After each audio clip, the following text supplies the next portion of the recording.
Hola, ¿qué tal? Bueno, nos volvemos a encontrar para trabajar la última clase teórica de la unidad número 5 que corresponde a la psicología cognitiva. Digo que es la última clase teórica porque en esta unidad nosotros tuvimos tres teóricos. En el primer teórico, recuerden, hemos trabajado el texto de Ricardo Lucho y el texto de Pedraja acerca de Tolman, y en ese primer teórico nosotros trabajamos el pasaje del conductismo al neoconductismo y aquellos autores como Clark Hull, Edward Tolman, de quienes ustedes tienen un texto de Pedraja, y Donald Head, que de alguna manera u otra empiezan a incorporar variables intermediarias entre el estímulo y la respuesta, entre el ambiente y el organismo. Y al hacer esto, de alguna forma, lo que están haciendo es provocar una crisis epistemológica y científica en el conductismo, es decir, son autores conductistas que, como hemos dicho, empiezan a resquebrajar el edificio conductista. En el segundo teórico, nosotros trabajamos la aparición o la emergencia de la psicología cognitiva como tal. Recuerdan ustedes que hemos trabajado primeramente el surgimiento de las ciencias o la ciencia cognitiva en la década del 50 y cómo hay una fecha que es 1956 donde comúnmente se la marca como el inicio de la psicología cognitiva. Y hemos visto los aportes de distintos autores, como Brunner, como Chomsky, como Miller, ¿sí? Distintos autores que han aportado al surgimiento de las ciencias cognitivas. Y en este último teórico, de la unidad número 5, vamos a trabajar específicamente un texto de Jerome Brunner, Actos de Significados, que es un texto de 1990, donde lo que hace Brunner es llamar a una nueva revolución cognitiva, ¿sí? Una revolución cognitiva que podría denominarse una revolución cultural. Y vamos a ver por qué se puede denominar de esa manera.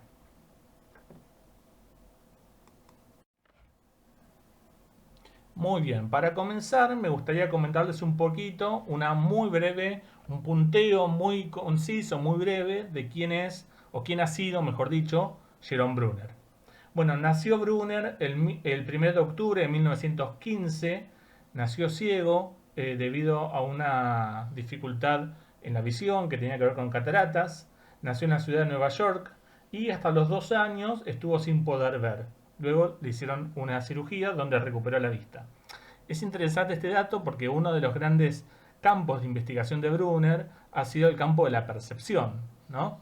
De hecho, es uno de los representantes del New Look, que es una corriente dentro del campo de la psicología de la percepción en Estados Unidos, que toma cuestiones de la Gestalt, que toma cuestiones del experimentalismo y que lo que hace es una crítica a la concepción de la percepción del conductismo. Bueno, Brunner era hijo de una pareja de inmigrantes judíos polacos. Recibió una licenciatura en psicología en el año 1937 de la Universidad de Duke y obtuvo una maestría en psicología en el año 1939 y luego un doctorado en psicología en el año 1941 en la Universidad de Harvard. Ahí le puse a ustedes el primer logo, que es este, es el de la Universidad de Harvard, en el departamento de psicología, donde Brunner se recibió, obtuvo el título de doctor en psicología bajo la dirección de un psicólogo muy prestigioso en Estados Unidos en esa época, que se llama Gordon Allport. Seguramente este autor les debe sonar porque lo hemos trabajado en Historia Social de la Psicología. En el año 1939, Brunner publicó su primer artículo psicológico sobre el efecto del extracto del timo en el comportamiento sexual de la rata hembra. Fíjense ustedes cómo el primer interés de Brunner con respecto a la psicología y sus primeras publicaciones provenían del campo experimental y animal, ¿sí? Recuerden ustedes que Brunner está en la Universidad de Harvard, es la misma universidad donde se encuentra uno de sus íntimos amigos de Brunner, que se llamaba Frederick Burroughs Skinner, ¿sí? Es decir, en esa universidad, en Harvard, Skinner tenía un gran prestigio y desde ahí investigaba sobre ratas, sobre animales e iba desarrollando el conductismo. En ese campo comienza Brunner. Durante la Segunda Guerra Mundial, Brunner sirvió al gobierno norteamericano investigando fenómenos psicosociales. En el año 1945, Brunner regresó a Harvard como profesor de psicología y estuvo muy involucrado en investigaciones relacionadas con la psicología cognitiva y la psicología educativa. En 1970, tras una discusión que Brunner había tenido, una crítica hacia el presidente de Estados Unidos de esa época, Nixon, donde Brunner venía desarrollando todo un programa de psicología educativa para los sectores más vulnerables y más empobrecidos de Estados Unidos, bajo la presidencia de Kennedy. Al asesinato de Kennedy lo reemplaza Johnson, con el cual Brunner sigue trabajando en ese proyecto educativo muy ambicioso y muy progresista para la época, pero cuando asume Nixon decide quitarle todo el apoyo económico y Brunner hace una crítica muy fuerte a las políticas económicas del gobierno conservador de Nixon y en ese sentido decide dejar el cargo en la Universidad de Harvard y es en el año 1970 donde Brunner va a el Reino Unido, Inglaterra, y empieza a dar clases y investigar en la Universidad de Oxford. Es el segundo escudo que ustedes tienen acá abajo. Es decir, que Brunner pasa de Harvard a Oxford. Digamos que son las universidades más prestigiosas y con mayores recursos de todo el mundo. Brunner regresa a los Estados Unidos en 1980 y esto va a ser muy importante porque a su regreso comienza una revisión de lo que había sido la psicología cognitiva o la revolución cognitiva de la década del 50. En 1991, Brunner se unió a la Facultad de la Universidad de Nueva York, es el tercer logo que ustedes tienen por debajo, donde enseñó principalmente en la Facultad de Derecho, investigando sobre cómo la psicología afecta a la práctica legal, específicamente cómo la cuestión de las narraciones o las narrativas en la declaración de los testigos tienen que ver con los resultados de las decisiones jurídicas. Es un campo muy interesante que Brunner dedicó los últimos años de su vida. Por último, en la parte superior de la diapositiva, ustedes tienen una foto de Brunner cuando ya tenía 96 años, creo, es en el año 2010. Y fíjense que el logo de la universidad es el logo de la Universidad Nacional de Rosario. Brunner viene a Argentina en el año 2010 a una conferencia como un invitado de honor en este congreso de psicología que se hizo, en el que algunos de los integrantes de la Cátedra de Sistemas 1 tuvimos el honor y la oportunidad de poder haber asistido y haber conocido a Brunner personalmente, algo que fue muy lindo. Y Brunner recibió en ese año el doctor honoris causa, que es el galardón más importante que dan las universidades a lo largo del mundo. Bueno, la relevancia de Brunner es muy clara para la historia de la psicología.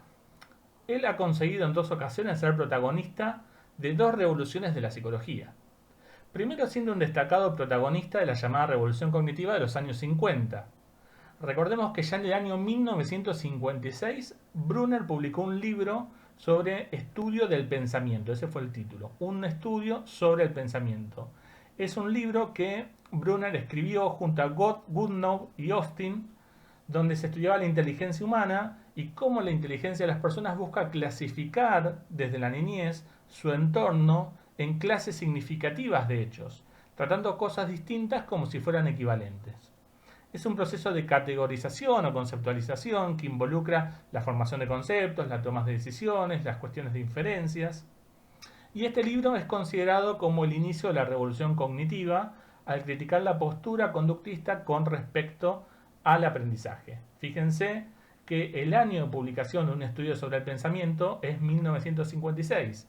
Si ustedes recuerdan lo que veníamos trabajando en el teórico anterior, 1956 es un año muy relevante porque es un año donde Miller marca como el inicio de la psicología cognitiva por el encuentro que se hizo de teoría de la información. Ya en el año 1960, Brunner dirigió junto a George Miller, otro autor que ustedes tienen como fuente primaria en esta unidad, el prestigioso Centro de Estudios Cognitivos en la Universidad de Harvard. La misma en donde Skinner impartía su teoría del aprendizaje operante. Este centro de estudios cognitivos va a ser muy importante porque es el primer centro que adopta la palabra cognitiva en su título y también lo es porque de alguna forma marca algo que va a ser un carácter distintivo de la psicología cognitiva, que es la cuestión del trabajo interdisciplinario. A ese centro fueron autores como Piaget, como Alexander Luria, Jacobson y también un personaje que es muy interesante y que ustedes lo van a escuchar nombrar muchísimo a lo largo de la carrera, ¿sí? Que es Jacques Lacan. Lacan estuvo una semana en el Centro de Investigaciones Cognitivas junto con Brunner. Posteriormente de la formación del Centro de Estudios Cognitivos, como habíamos dicho, Brunner se trasladó a la Universidad de Oxford, en Inglaterra, donde se dedicó a investigar sobre el desarrollo temprano del lenguaje desde una perspectiva crítica al innatismo de Chomsky. Es decir, en este punto, cuando estaba en Inglaterra, Brunner discute con Chomsky acerca de cómo se forma el lenguaje. Recuerden ustedes que lo que habíamos trabajado en el teórico anterior es que Chomsky tenía una posición claramente innatista, ¿no? Una predisposición universal y natural hacia el lenguaje. Bueno, Brunner se va a oponer y va a criticar esta concepción chomskiana y plantea que la génesis del lenguaje tiene que ver con una interacción entre los procesos de desarrollo biológicos y los sociales, es decir, más de un tilde vygotsquiana, la posición de Brunner. A su regreso a Nueva York, a principios de los años 1980, Brunner protagonizó una lectura crítica de la ciencia cognitiva impulsada en los años 50, lo que resultó en el llamado a una segunda revolución cognitiva que retomara el impulso original, es decir, una concepción de la psicología anclada en la cultura. Y ese va a ser el gran aporte de Brunner en esta etapa. Esta revisión crítica de la propia psicología cognitiva quedó plasmada en un libro que reúne una serie de conferencias y charlas que Brunner venía dando. Ese libro se edita en el año 1990 y se llama Actos de Significado. De este libro, Actos de Significado, nosotros vamos a trabajar para esta asignatura el prefacio, el capítulo 1 y el capítulo 2. En Actos de Significado, Brunner señala los conceptos que van a ser los pilares de su propuesta teórica de sello culturalista. Estos pilares serían: el primero tiene que ver con el significado como principal preocupación de la psicología. Por otro lado, el papel constitutivo de la cultura. También la psicología popular como parte de la psicología cultural. Y por último, el concepto de acción situada. Brunner comienza su prefacio de este libro comentando que el contexto en el que escribe este libro responde a un estado de gran fragmentación e hiperespecialización de la psicología. Explica que su título, Actos de Significado, fue para enfatizar la naturaleza de la construcción del significado, su conformación cultural y el papel esencial que desempeña en la acción humana. En este sentido, resulta importante detenernos un momento para poder analizar el porqué del título. Y esto es algo que recomendamos siempre, que se tomen el tiempo, el momento, para tratar de entender por qué cada autor que vamos viendo escoge ese título, ese nombre para el capítulo, para el libro, porque seguramente el título y las palabras que el autor escoge tienen una significación conceptual, teórica, cultural, histórica, que conviene prestar atención. En primer lugar, Brunner escoge hablar de actos, en inglés acts, y no de comportamientos, que en inglés se habla de behaviors, para diferenciarse claramente de la terminología clásica conductista. En general, Skinner siempre habla de behavior para referirse a conducta o comportamiento, en cambio Brunner escoge hablar de actos, acts, para diferenciarse de esa postura conductista. En segundo lugar, estos actos humanos refieren al significado, es decir, que están constituidos y a la vez constituyen significados. Los actos de los seres humanos no pueden pensarse, no pueden entenderse por fuera de la constitución de significados. Construyen significados y a la vez están construidos estos actos por los significados culturales. Las personas no procesamos información, sino que en realidad lo que hacemos es construir significados dentro de un sistema cultural. Fíjense, la hipótesis central del libro sostiene que la revolución cognitiva, con su fijación en la mente como un procesador de información, se alejó de los objetivos más importantes de la psicología, que era entender la mente como una creadora de significados. Solo rompiendo, dice Brunner, las limitaciones impuestas por el modelo computacional de la mente, lo que muchos autores han llamado el paradigma del procesamiento de la información, el PPI, y de ahora en más vamos a hablar de PPI como un sinónimo, recuerden ustedes, del paradigma de procesamiento de información. Solamente rompiendo con las limitaciones que imponía el PPI, podemos comprender esa interacción dialéctica, fíjense la cuestión hegeliana, que está presente en Brunner, que también la vemos en Vygotsky, que la vamos a ver en Piaget, ¿sí? Esa dialéctica a través de la cual la mente constituye y a la vez está constituida por la cultura. La mente crea la cultura y a la vez la cultura crea las mentes. Hay una relación espiral y dialéctica que se da entre estos dos conceptos. Brunner sostiene que el concepto fundamental de la psicología humana es el del significado. Fíjense cómo se aleja del conductismo. Ya no es la conducta, ya no es la información, es el significado. Y los procesos y transacciones que se dan en la construcción de los significados. La cultura crea la mente porque el significado adopta una forma que es pública y es comunitaria a la vez, en vez de ser individual y privada. Lo que hace Brunner es alejarse y criticar de todas aquellas concepciones psicológicas que enfatizaban la cuestión individualista del aprendizaje o de la caracterización de la conducta humana. Brunner dice que solamente podemos comprender a las personas si entendemos la cultura dentro de la cual esas personas están inmersas. Al nacer es como si llegásemos a una obra de teatro que ya se encuentra en plena presentación. Una obra con una trama que nos asigna ciertos personajes y roles, pero que permanece lo suficientemente abierta esa obra como para que en esa trama podamos escribir nuestro propio papel. En definitiva, lo que propone el autor es una segunda revolución cognitiva. Una revolución que vamos a denominar una revolución cultural. Entonces este libro relata la historia de la psicología cognitiva y a la vez relata la propia autobiografía de Brunner, como uno de los grandes protagonistas de los inicios de la disciplina allá a fines de la década del 50. Y ya en la década de 1880 y 1990, uno de los mayores críticos de aquello que él mismo había conformado 30 o 40 años antes. Aquí Brunner critica fuertemente lo que en algún momento él mismo contribuyó a construir.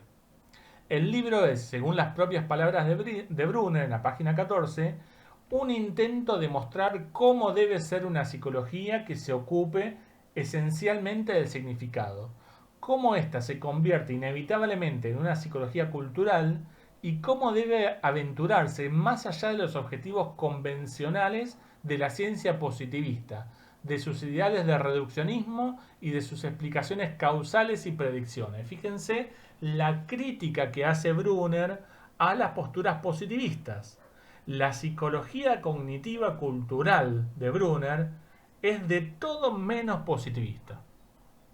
Y esto es muy importante que lo tengan presentes porque un error muy pero muy frecuente que se comete en muchos ámbitos es igualar a la psicología cognitiva a una psicología positivista, una psicología sin personas, una psicología de laboratorio, una psicología de ratas, y en realidad la psicología cognitiva cultural justamente critica todas estas cuestiones.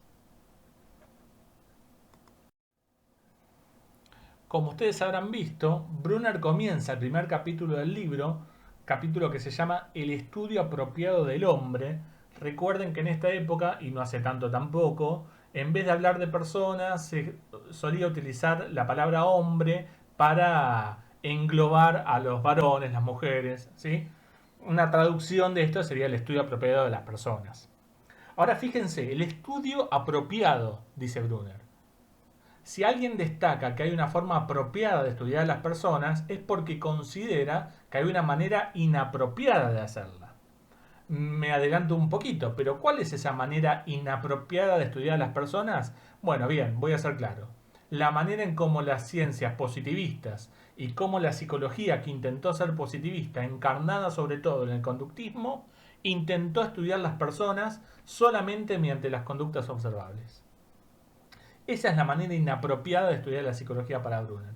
Una manera inapropiada porque desconoce el contenido cultural de la construcción humana. Entonces, Brunner comienza el primer capítulo criticando al estado actual de la psicología cognitiva e intentando recuperar el impulso original de aquella revolución de mediados del siglo XX.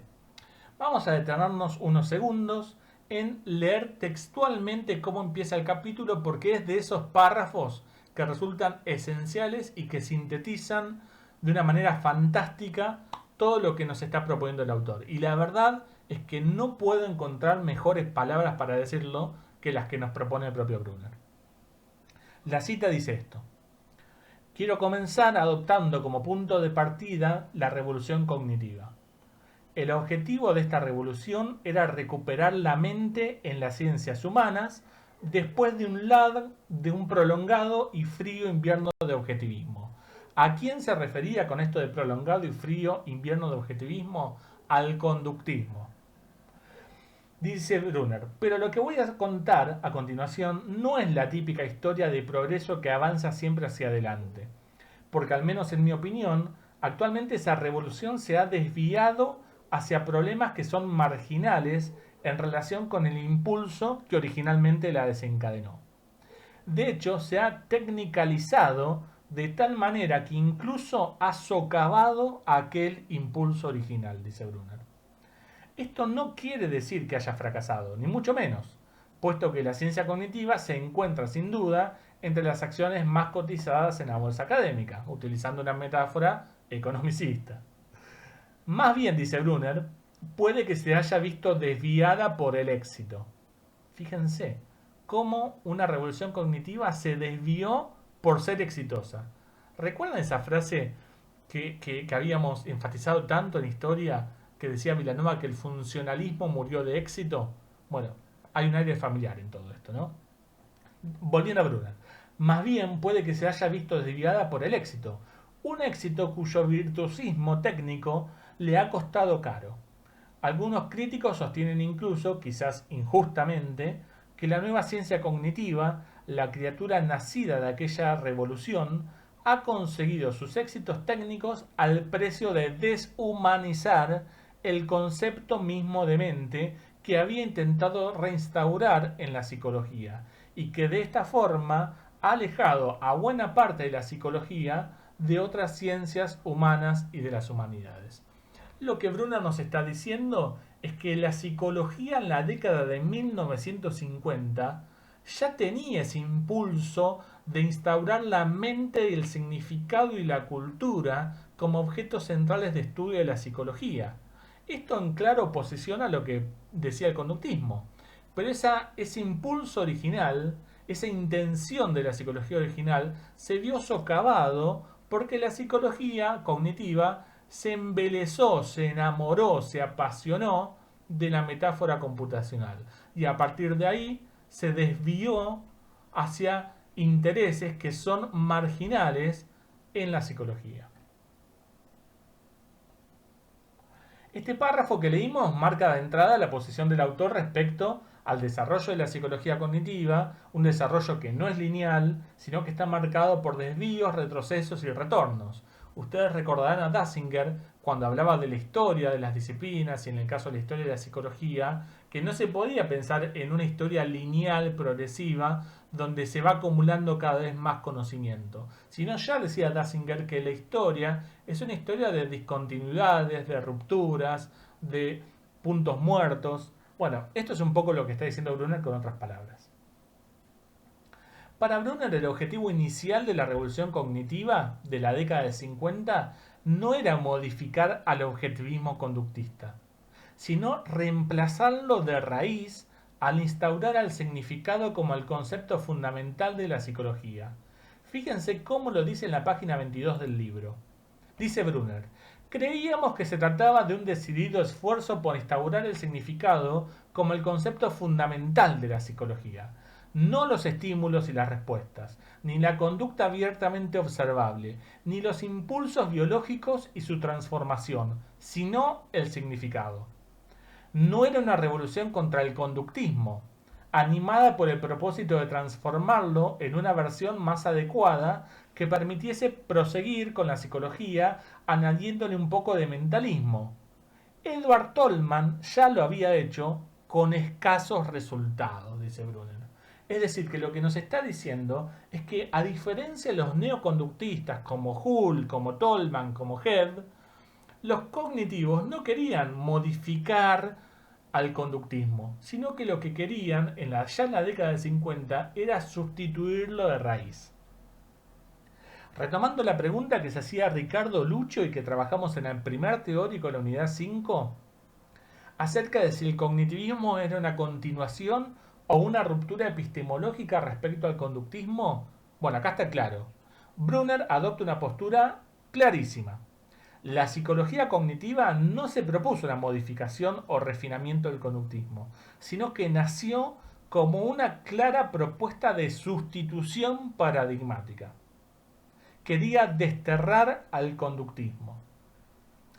Allí donde el conductismo proponía como objeto de estudio las conductas observables, el cognitivismo proponía los significados.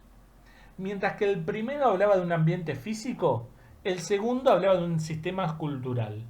En tanto que el conductismo circunscribía la psicología dentro de las ciencias biológicas y en un marco positivista, el segundo bregaba por una psicología dialogando con las ciencias humanísticas en un marco interpretativista.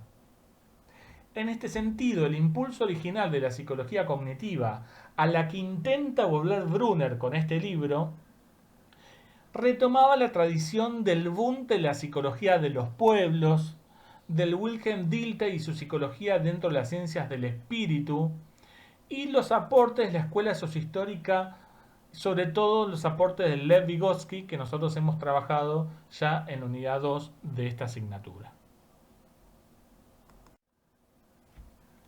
Pero este impulso original no se alcanzó inmediatamente. Para Brunner, el desarrollo conceptual e investigativo de la psicología cognitiva fue exitoso, de hecho, demasiado exitoso. ¿Vieron que está clarísimo que si alguien dice sentirse tranquilo, parece gozar de un estado emocional positivo? Pero si esa misma persona dijese que está demasiado tranquilo, ya la connotación emocional no parece tan positiva. Bueno, algo similar pasó con la psicología cognitiva. La utilización de la metáfora computacional fue exitosa, pero no solo exitosa, demasiado exitosa. Y cuando decimos demasiado exitosa, queremos decir que terminó trayéndole más problemas que soluciones.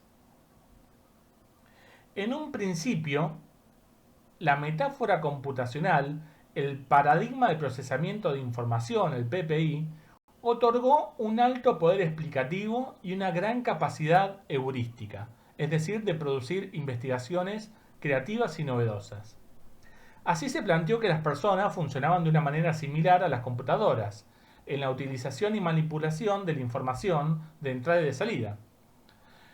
Pero con el éxito del paradigma del procesamiento de información, los psicólogos cognitivos parecieron olvidar que esto era una metáfora. Una muy buena, pero una metáfora al fin. Entonces la psicología cognitiva, que había nacido para desterrar al conductismo, se había convertido en una especie de conductismo tecnificado, donde en vez de hablar de estímulos y respuestas, metáfora mediante, se hablaba de inputs y outputs de información. Queda claro que más allá de los cambios terminológicos, en vez de hablar de estímulos hablamos de inputs y en vez de hablar de respuestas hablamos de outputs, el esquema explicativo permanecía intacto y conceptos centrales como la mente y la cultura habían quedado archivados en alguna carpeta de la computadora. En palabras de Brunner, muy pronto la computación se convirtió en el modelo de la mente y en el lugar que ocupaba el concepto de significado se instaló el concepto de computabilidad. Así los procesos cognitivos se equipararon con los programas que podían ejecutarse en un dispositivo computacional. Y muchas veces se terminó diciendo que la mente funcionaba como un software, mientras el cerebro sería como un hardware. Las computadoras pueden manipular información según un criterio que está prescrito. Es decir, las computadoras pueden enumerar, ordenar, combinar o comparar información que previamente ha sido codificada. Sin embargo, las computadoras no pueden y van a permanecer siempre ajenas a la posibilidad de diferenciar si lo que están almacenando son poesías de Silvio Rodríguez, de Ricardo Arjona o una serie de números aleatorios. Esta ajenidad de la computadora implica, por supuesto, la imposibilidad de que ellas puedan sentir algún tipo de reacción emocional frente a ello. Ninguna computadora podrá jamás conmoverse con una canción como Óleo de una mujer con sombrero, ni podrá irritarse con una como Señora de las 4 décadas. Un sistema computacional no puede hacer nada frente a la vaguedad, la polisemia o las metáforas. Las computadoras no diferencian vaguedad, polisemia o metáforas. No pueden generar ningún acto creativo, porque requiere de planificación previa y de reglas precisas.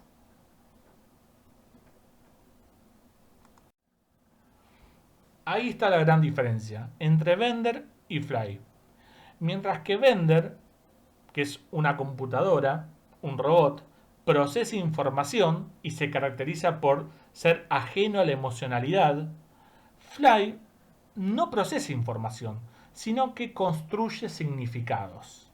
Y esa es la gran diferencia. Mientras que las computadoras manejan información, decodifican información, las personas construimos significados. Y esos significados están enmarcados dentro del sistema cultural al que pertenecemos. Las computadoras no podrían descifrar un chiste con doble sentido, las personas sí. Es justamente esta diferencia fundamental la que quedó invisibilizada por la metáfora computacional.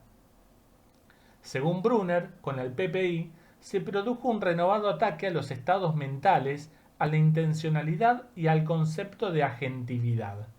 Cuando Brunner habla de agentividad, se refiere a que supone la conducta de la acción bajo el dominio de estados intencionales. De manera que actualmente la acción basada en creencias, deseos o compromisos morales es considerada por los científicos cognitivos bien pensantes como algo que hay que evitar a toda costa. Ese es el gran problema, que en definitiva lo que terminó pasando es que la psicología cognitiva, que había llegado para sustituir al conductismo, quiso evitar los conceptos intencionalistas, subjetivistas, el concepto de agentividad y se enamoró de la metáfora computacional. Pero fíjense lo que dice Brunner. Olvidar que la psicología debe abocarse a los significados es obviar o al menos subestimar el papel de la cultura en la experiencia humana, lo que conlleva necesariamente a deshumanizar a la psicología. Imagínense ustedes una psicología que deshumanice a las personas. Es decir, una psicología que esté más interesada en comparar una persona con una computadora que en entender cómo realmente funciona, siente y piensa una persona. Por lo tanto, una psicología que deshumaniza a las personas es, como diría Joaquín Sabina, inútil como un sello por triplicado. Es así que en este punto Brunner propone retomar el papel de la cultura en la nueva agenda de la psicología cognitiva. Muchos autores de hecho van a describir la propuesta de Brunner como una segunda revolución cognitiva o una revolución cultural en la psicología norteamericana. Aclaro que en todo caso la revolución cultural se daría solamente en Norteamérica porque fue en Norteamérica donde el conductismo y el objetivismo psicológico tuvo ese grado de predominancia. En otros países de este mundo había Piaget, estaba Vygotsky, estaba la Gestalt, es decir, en ningún otro lugar como en Estados Unidos ha habido una reacción tan clara con respecto a la mente y la cultura como en Estados Unidos. Con lo cual, decir que hay una revolución cognitiva que recupera la mente a la ciencia psicológica, bueno, podemos discutirlo porque en todo caso la revolución cognitiva de haber existido tiene que quedarse circunscripta a lo que es el suelo norteamericano. Pero ya saben ustedes esta tendencia al imperialismo norteamericano y lo que eso produce. El autor comienza este apartado 2 de su libro reconociendo que durante mucho tiempo los psicólogos tenían el hábito de pensar a las personas desde una concepción muy individualista. Es decir, se centraban más en estudiar cómo los individuos adquirían los sistemas simbólicos, cómo los hacían suyos. A la vez, se dejaba de lado la importancia del impacto que el lenguaje y la cultura tenían sobre la naturaleza de las personas como especie. Aquí Brunner exime de este error histórico en la psicología al propio Vygotsky.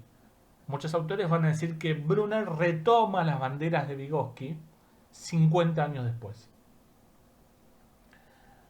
50 años después digo, porque hay que entender por qué el pensamiento de Vygotsky llegó tan tarde al suelo norteamericano.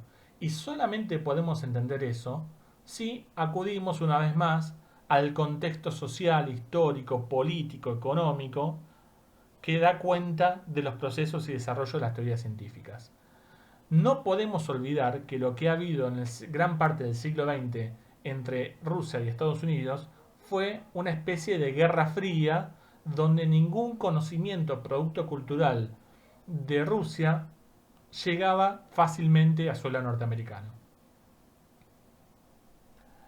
Brunner afirma que en un sentido filogenético, el gran salto evolutivo humano se dio cuando la cultura se transformó en el factor principal a la hora de conformar las mentes de quienes vivían en ella. Desde esta perspectiva, la cultura no es afinadora o moduladora de las necesidades biológicas. Esto en clara diferencia del psicoanálisis freudiano, donde el peso de lo biológico y lo pulsional es muy fuerte, sino que la cultura para Brunner es constitutiva, es decir, crea a las personas. La cultura crea las mentes, la cultura crea las personas. Esta idea resulta solidaria con lo que ya venía planteando décadas antes el psicólogo ruso.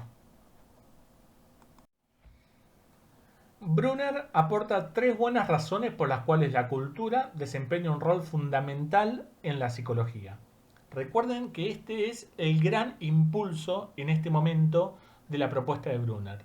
Recuperar la importancia de la cultura para la psicología. Y da 3 argumentos, 3 buenas razones. El primero es el que se denomina el argumento constitutivo.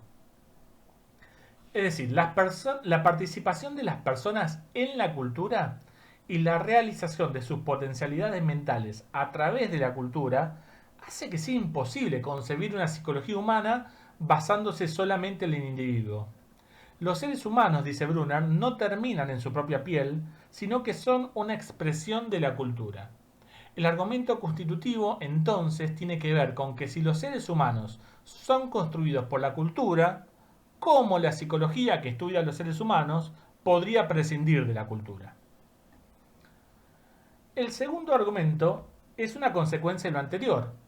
Dado que la psicología como ciencia es una construcción humana, como cualquier otra disciplina científica, la psicología también se encuentra inmersa en la cultura. Debe estar organizada en base a esos procesos de construcción y utilización del significado que conectan a las personas con la cultura. Esto no arroja a la ciencia psicológica a un mayor grado de subjetividad, sino todo lo contrario. En virtud de nuestra propia participación en la cultura, el significado se hace público y compartido. Entonces, el segundo argumento tiene que ver que la psicología, como toda construcción de conocimiento humano, es cultural. Y la tercera razón radica en lo que Brunner ha denominado folk psychology o psicología popular o también psicología intuitiva o hasta incluso por momentos la ha llamado psicología del sentido común o el sentido común. La psicología popular, y a la que le dedica todo el capítulo 2 que nosotros vamos a trabajar, es la explicación que da la cultura de qué es lo que hace que los seres humanos funcionen. Es una primera definición de psicología popular. Explicación que da la propia cultura de qué es lo que hace que los seres humanos funcionen. Consta de una teoría de la mente, de la propia y de las de los demás. ¿Qué es esto de teoría de la mente que va a ser muy importante a lo largo de todo el desarrollo de la psicología cognitiva. Bueno, en principio una teoría de la mente implica una destreza metacognitiva que capacita a las personas para informar de los estados mentales propios y de las otras personas, de las creencias, de los deseos, de las emociones y de las intenciones. Además de entender que esas representaciones basadas en sensaciones y percepciones no siempre se corresponden con la realidad. A ver, déjenme bajarlo de una forma más clara. La teoría de la mente es eso que nosotros nos decimos cuando estamos charlando o conversando con alguien. Imagínense conocer a alguien, tomar una cerveza, tomar un café, bueno, hacer una videollamada en tiempos de pandemia y estar hablando, y mientras estoy hablando, estoy pensando, estoy sintiendo si lo que yo estoy tratando de decir se entiende, y entonces veo a la otra persona, y si la otra persona bosteza o se adormece, entonces estoy creyendo que la otra persona o no me entiende o se aburre con lo que yo estoy diciendo. Es decir, esa capacidad de poder pensar en mí mismo y en la otra persona en términos de intencionalidades, de deseos, de motivaciones y de emociones, es lo que constituye la teoría de la mente. Además de constar de una teoría de la mente propia de los demás, la psicología popular también tiene una teoría de la motivación, es decir, de aquello que produce o provoca que las personas nos comportemos de determinada manera. Sigamos explorando un poco más el concepto de psicología popular. Si bien esta mantiene vínculos de intercambio con la psicología científica, nunca se va a ver sustituida por paradigmas científicos. Un paradigma científico podría ser el conductismo, podría ser inclusive la psicología sistémica, podría ser la psicología interaccional, etc. La psicología popular nunca se va a ver sustituida por un paradigma científico.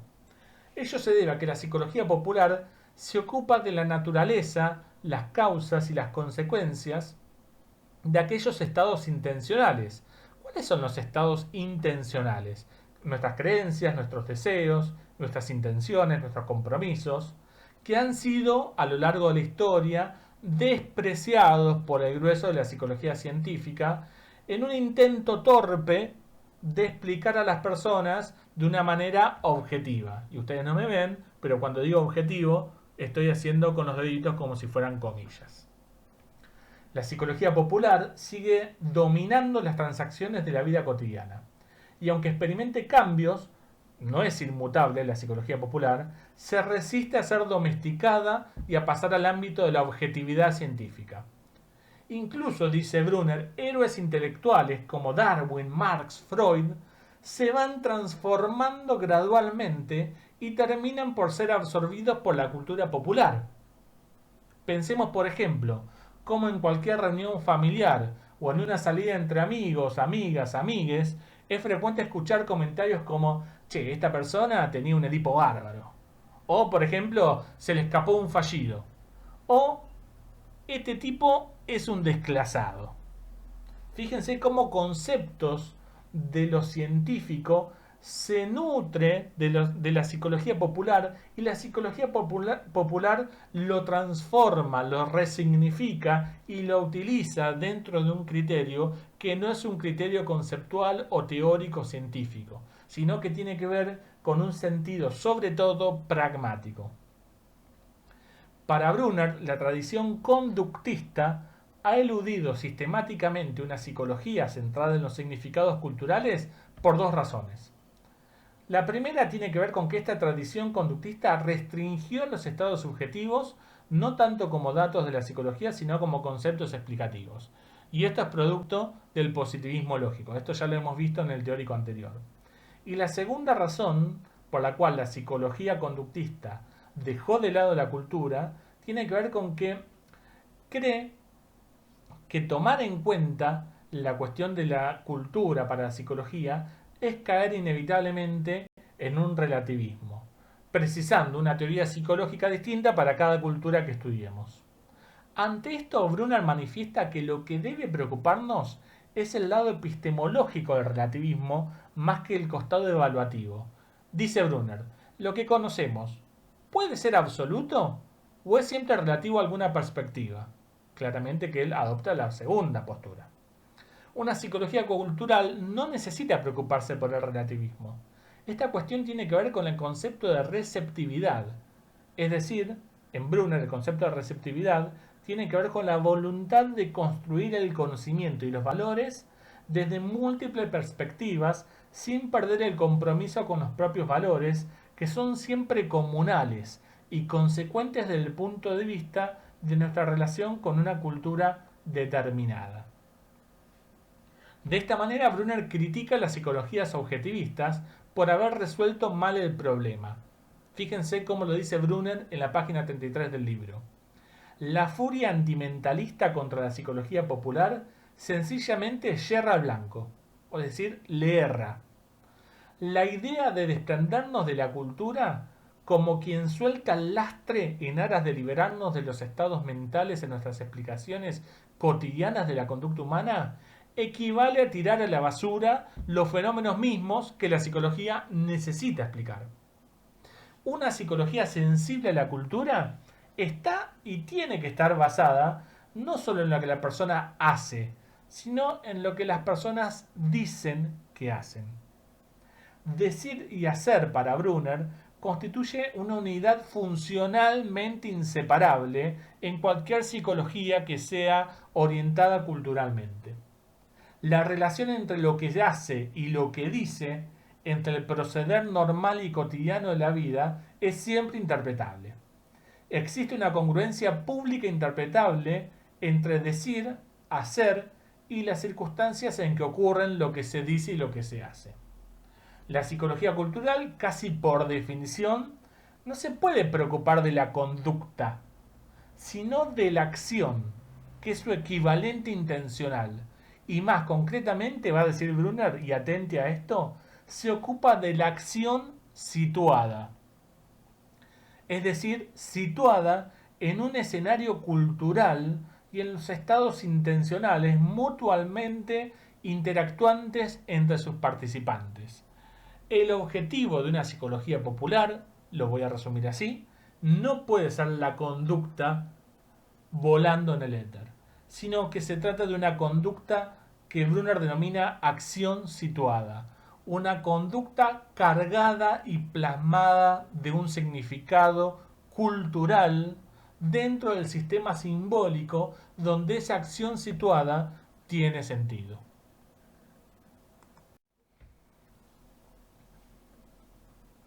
En todas las culturas hay una psicología popular. En todas. Consiste, según lo define Brunner, en un conjunto de descripciones más o menos normativas y más o menos conexas sobre cómo funcionan los seres humanos, cómo es nuestra propia mente y la de los demás, cómo cabe esperar que sea la acción situada, qué formas de vida son posibles y cómo se compromete uno a estas últimas. A ver, piensen ustedes en cualquier conversación un domingo familiar, ¿sí? Y cómo en esas conversaciones lo primero que sale es una descripción bastante normativa de cómo funcionamos y cómo debemos funcionar. Por ejemplo, ¿cómo puede ser que no ayudes a levantar la mesa? ¿O te levantás a esta hora para almorzar? Fíjense cómo en cada una de esas frases se va conjugando la psicología popular. Para Brunner, el aprendizaje de la psicología popular se adquiere al tiempo que aprendemos a usar el lenguaje. Atención a esto, voy de nuevo. El aprendizaje de la psicología popular se adquiere al tiempo que aprendemos a usar el lenguaje.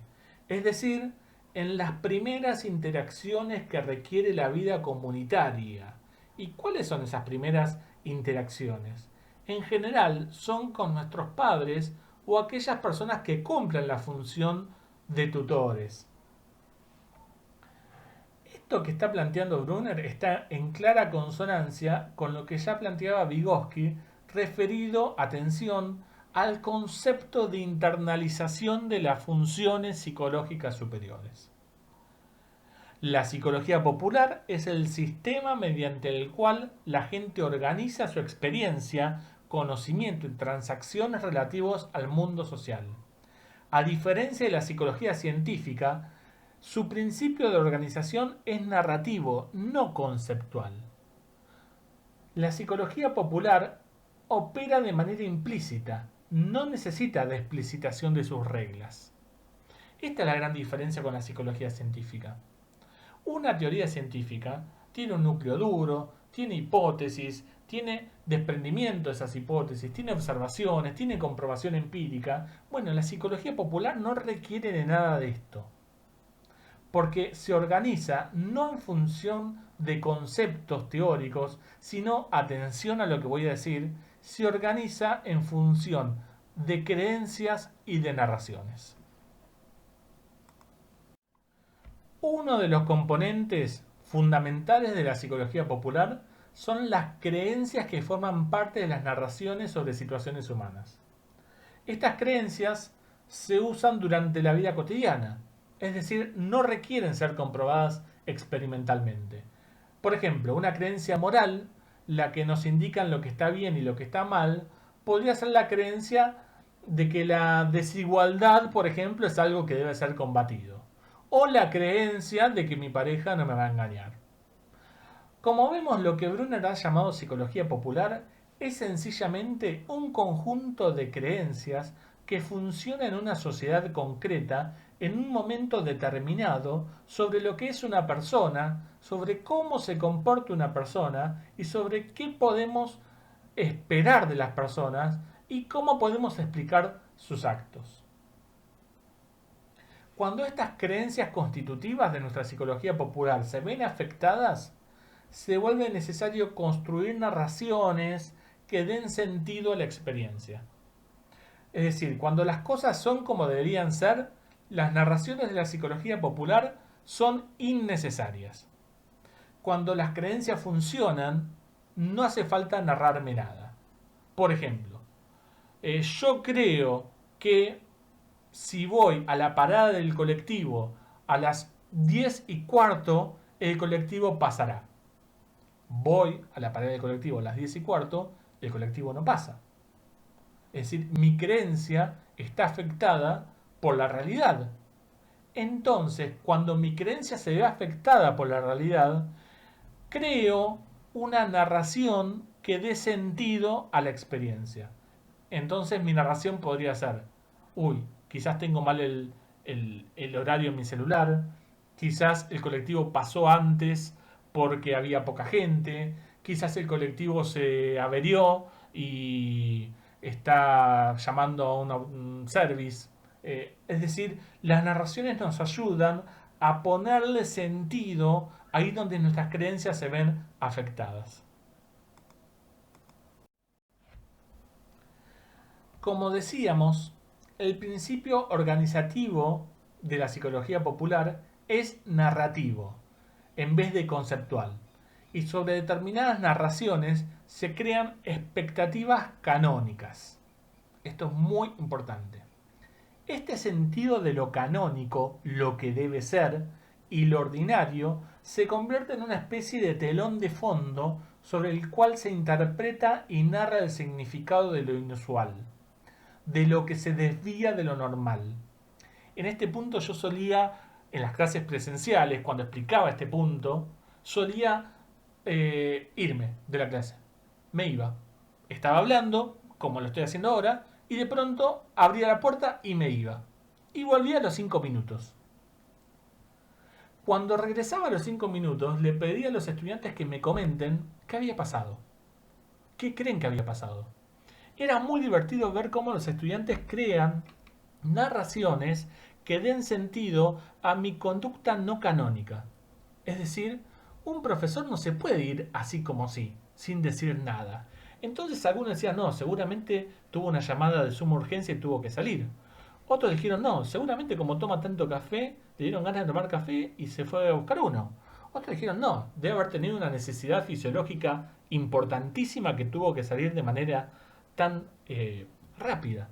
Bueno, eso lo que hacían mis estudiantes cuando yo desaparecía de la clase era la construcción narrativa cuando las expectativas canónicas se veían afectadas por la realidad. Las narraciones con las que justificamos nuestras vidas y las de los demás se convierten en un molde vital cotidiano que favorece las negociaciones sociales y evita confrontaciones y conflictos. Claro, imagínense que si todo el tiempo nosotros en cada encuentro tuviésemos que explicitar cómo nos vamos a comportar, sería absolutamente desgastante. Por eso existen narraciones implícitas que ya nos enmarcan nuestro comportamiento y nuestras acciones de una manera esperable. Estas narraciones se ven apoyadas por numerosos elementos que poco a poco configuran el acervo cultural de una comunidad. Los mitos, los relatos, las tipologías de dramas humanos, la literatura o el arte ayuda a organizar el sentido cultural. Y a la vez, desde estas producciones culturales se difunden determinados modelos de persona y de una conducta en la sociedad. Bueno, imagínense por ejemplo las series televisivas.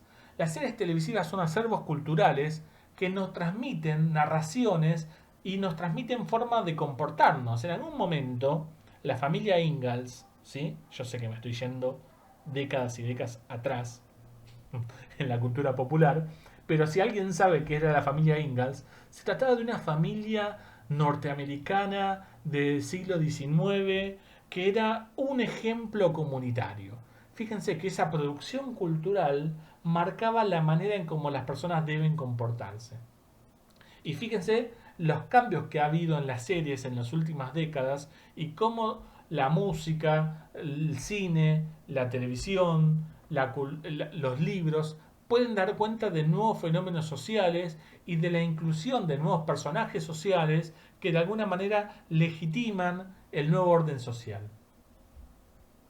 También lo podemos pensar de una manera interesante con lo que está pasando con el fenómeno del COVID-19, el coronavirus, y cómo esta pandemia está modificando la narrativa de nuestro sentido común.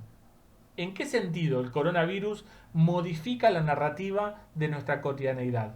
Bueno, cambia nuestra manera de comportarnos, resignifica el pasado, modifica las expectativas que tenemos del futuro, nuestra manera de vincularnos entre nosotros mismos y con los demás cambia. También cambia nuestra percepción del tiempo en la cuarentena. Vieron que muchas veces no sabemos en qué día o qué horario estamos. Ante este panorama, es habitual que en nuestras conversaciones con los demás aparezcan narraciones que intenten dar cuenta de lo que estamos atravesando.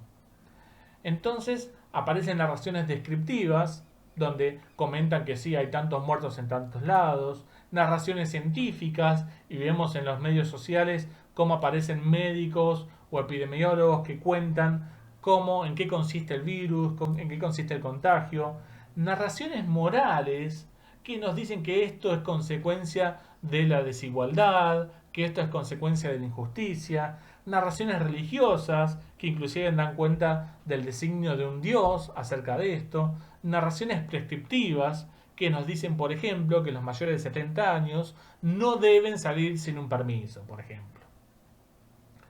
Las narraciones, al permitirnos organizar la experiencia, nos brindan un marco o esquema a partir del cual podemos segmentar los acontecimientos, si no nuestras experiencias serían sumamente caóticas.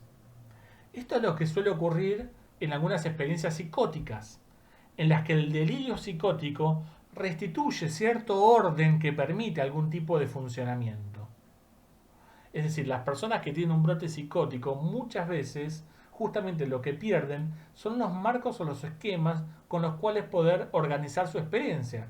Y muchas veces terminan construyendo de una manera no consciente, como todas las narraciones, una significación acerca de lo que estuvo pasando, que los psiquiatras y algunos psicólogos denominan el delirio psicótico. Ahora, en tanto tal, ese delirio psicótico constituye una narración que de alguna manera organiza la experiencia y le da un sentido a ese sufrimiento. A la vez, y por esto mismo, las narraciones cumplen la función de una regulación emocional, al permitirnos otorgar sentido a nuestra experiencia. Brunner va a plantear una hipótesis muy fuerte y muy arriesgada con respecto a las narraciones. va a sostener la posibilidad, atente a esto, de una predisposición genética, biológica, hereditaria a organizar la experiencia en formas de narrativas. Pero, atención, esto no quiere decir que nosotros heredemos historias o mitos arquetípicos al estilo de Carl Jung, que veíamos en Historia Social. Es decir, no es el contenido de la narración lo que se hereda, sino lo que heredamos, para Brunner, es cierta predisposición a organizar nuestra experiencia de manera narrativa. Bien, ya en el capítulo 2 del texto de Brunner va a mencionar cuáles son las propiedades de todas las narraciones.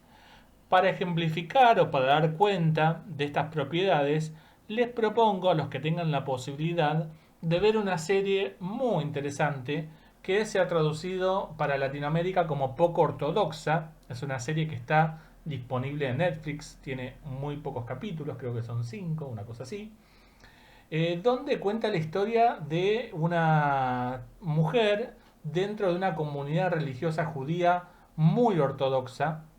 Esta mujer se llama Esther, tiene 19 años y se trata de la historia de Esther, que trata de huir de un matrimonio arreglado por esta comunidad súper ortodoxa que viven en la ciudad de Nueva York.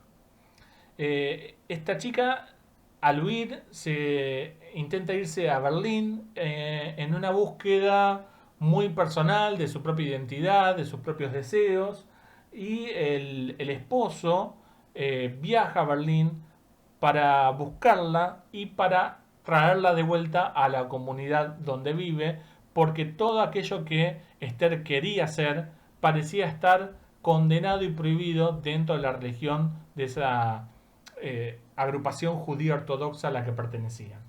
No les cuento más porque no quisiera spoilearle la serie, y aquellos que no puedan tener acceso a la serie, esto es solo un ejemplo, pueden utilizar cualquier otra serie que hayan visto, cualquier libro que hayan leído, cualquier película o cualquier historia personal o un relato de un amigo o una amiga para ejemplificar lo que yo les voy a decir.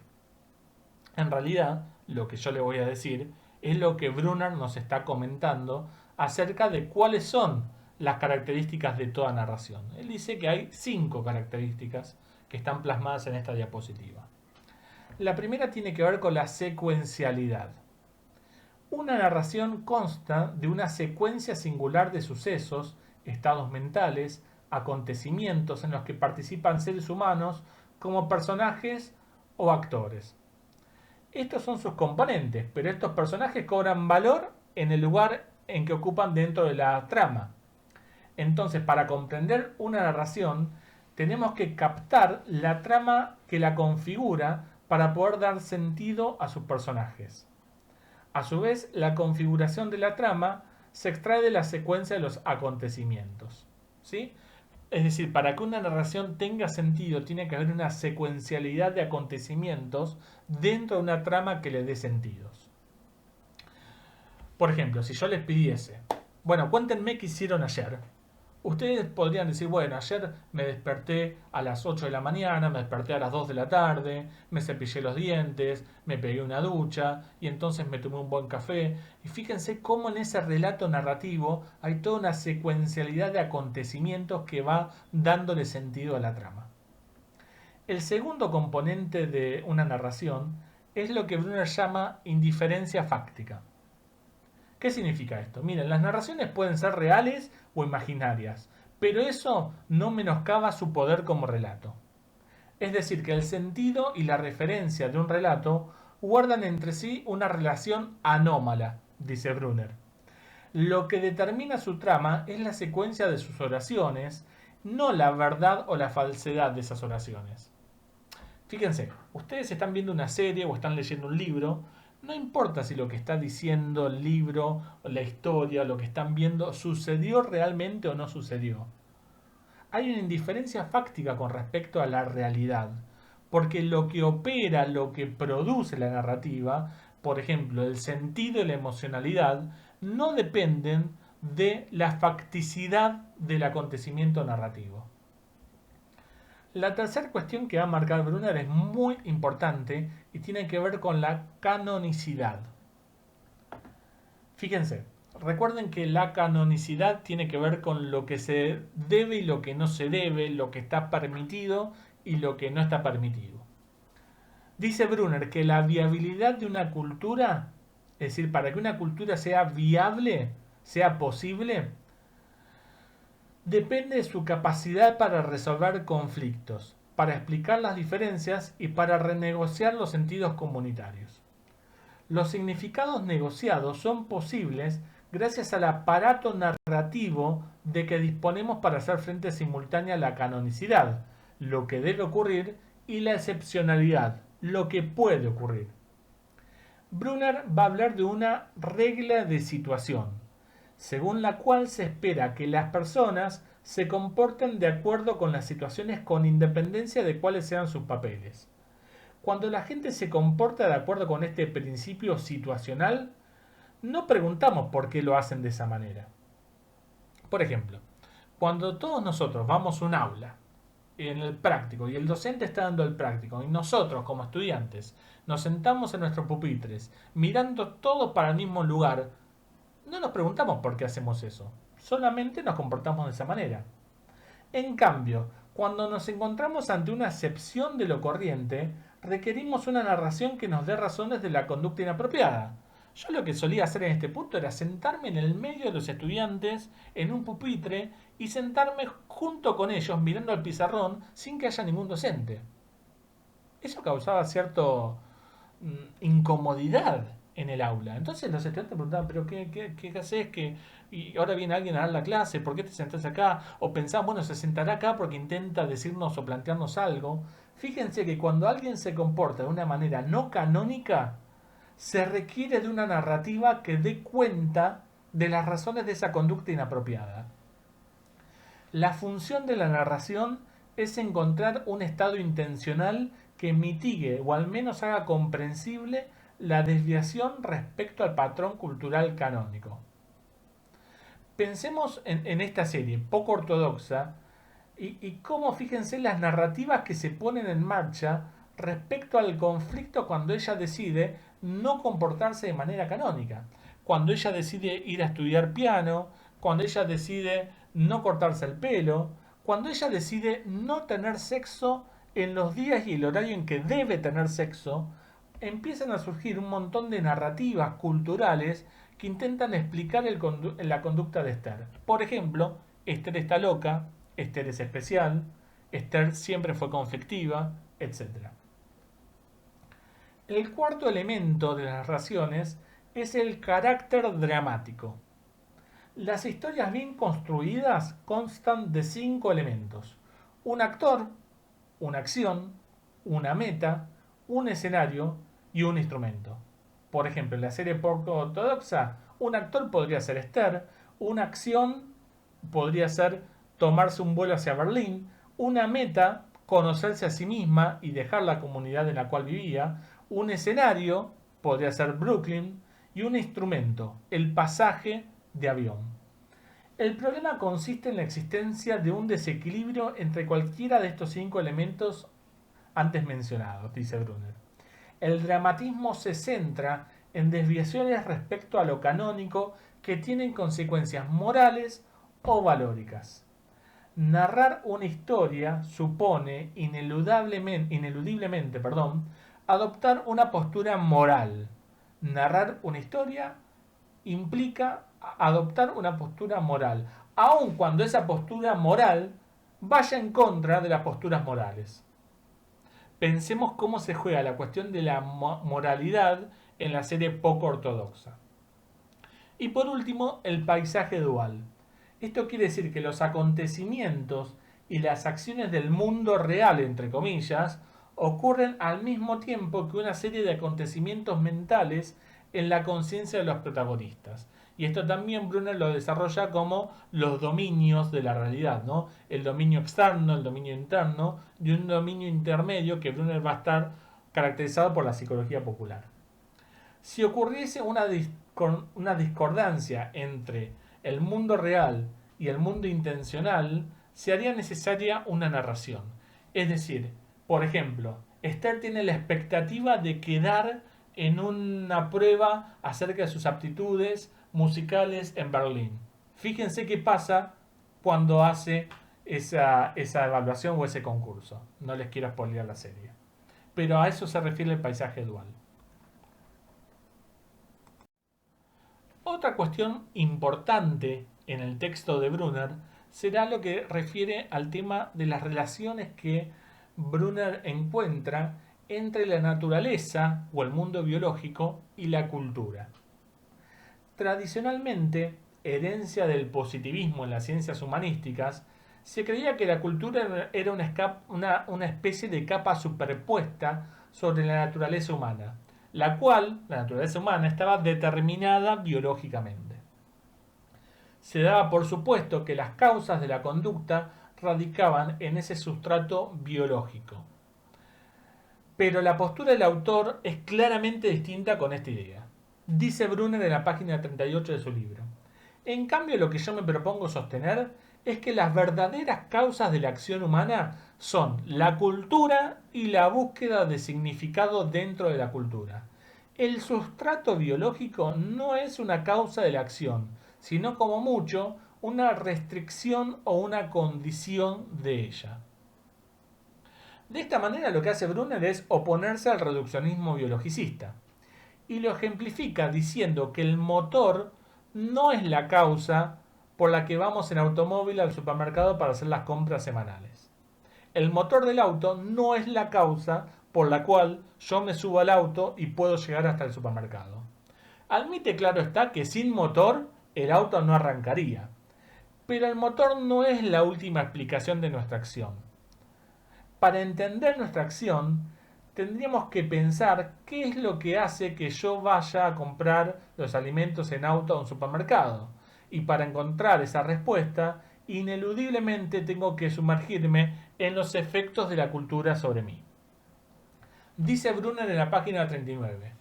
Si bien la dimensión biológica puede ser una restricción, es a la vez un desafío a la invención cultural. Dice Brunner que las herramientas de cualquier cultura pueden describirse como un conjunto de prótesis mediante las cuales los seres humanos pueden superar e incluso redefinir los límites naturales del funcionamiento humano. Esta idea de prótesis cultural puede ejemplificarse con la restricción biológica de la memoria a corto plazo descubierta por George Miller en sus investigaciones sobre el mágico número +7 que nosotros hemos trabajado en el teórico anterior.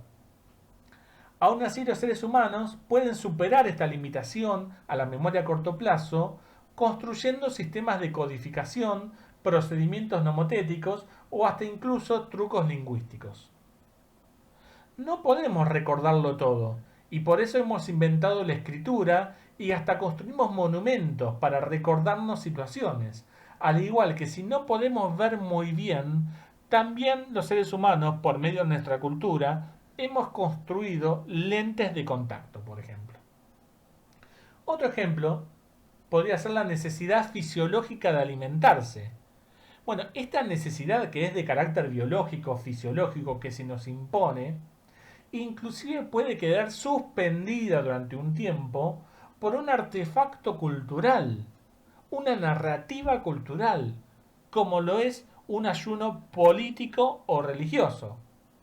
Recordemos las 17 huelgas de hambre realizadas por Mahatma Gandhi como protesta política contra el régimen colonialista en la India, y de qué manera Gandhi representa con esos ayunos políticos un intento de sostener culturalmente una limitación biológica. Cómo esta cuestión del ayuno político puede superar una restricción biológica.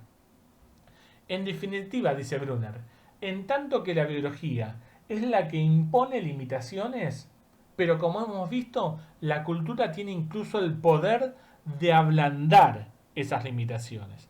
Atención que lo que está haciendo Brunner no es caer en un reduccionismo culturalista. No dice que la cultura puede eliminar el impacto de lo biológico. No desconoce la importancia de lo biológico. Lo que dice es que la cultura puede amortiguar y hasta ablandar las limitaciones de lo biológico, creando lo que se denominan las prótesis culturales.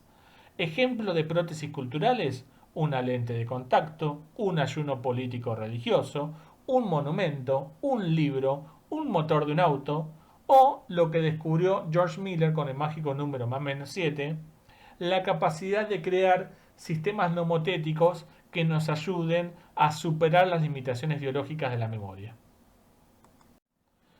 Bien, por último, citando a Arias Gallegos, un autor que en el año 2015 marca algunas relaciones entre la postura de Brunner y la postura que muchas décadas antes había desarrollado Vygotsky en aquel entonces en la Unión Soviética. Entre las similitudes se mencionan su énfasis en la cultura y el contexto histórico, el impacto del lenguaje en el desarrollo humano, la dirección que adopta el significado a través del sentido y la importancia de hacer trabajos interdisciplinarios. La diferencia más importante radica en los alcances del impacto del lenguaje.